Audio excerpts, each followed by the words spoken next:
let's just get right into it. I was talking about how we have the coulda, shoulda, woulda mentality with a lot of stuff in our lives.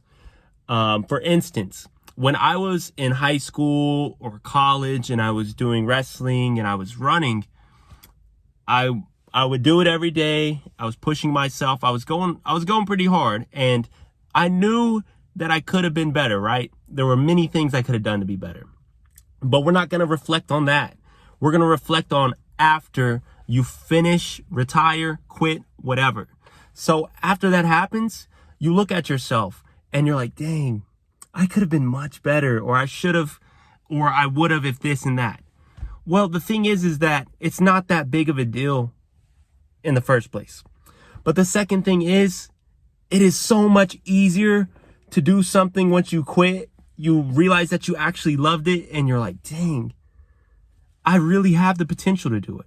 And let's say you go back and you do it and you're like, this is much easier. It's like your mind grew. You grew with it, but you didn't know that you grew with it.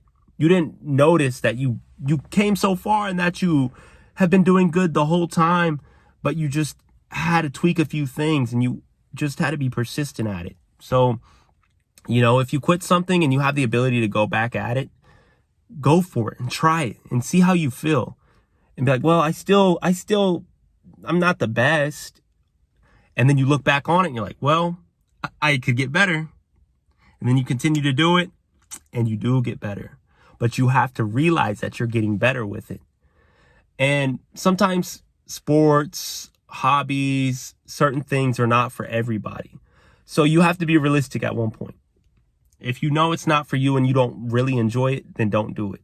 But if you know you have the potential in there, and after you've quit or after it's done and you sit and reflect, you're like, dang, I should have been better. I could be better.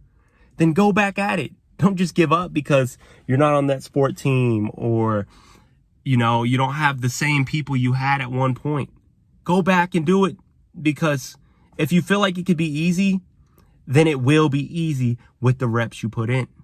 For instance, today, man, I was skateboarding, and this happens a lot, but I was skateboarding, doing my thing, and there's times where I'm not too confident with the tricks, or I'm a little fearful of getting hurt, or et cetera, et cetera.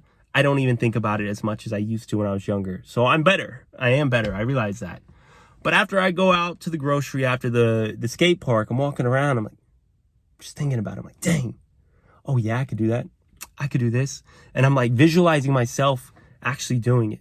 And that's the feeling that I'm referring to with you can be better. If you have it in your mind, you will be able to do it. So make sure you continue to do what you're doing. If you haven't quit, and realize this, you're always going to get better if you believe in yourself and you realize there's always room for improvement. But if you're struggling with something and you don't have love for it, know when to let go, and know that you don't have to be attached to it. You don't have to be a victim, and you can just do what you want to do. It's your life. It's your choice. It's your free will. So use your voice and tell people no when you got to say no, and just speak your truth. Be you. Be the authentic version of yourself. But we just made it quick. I had to get it rolling, and I hope you guys have a wonderful weekend. I really like to call it strong, because we're not weak, we're strong. Peace.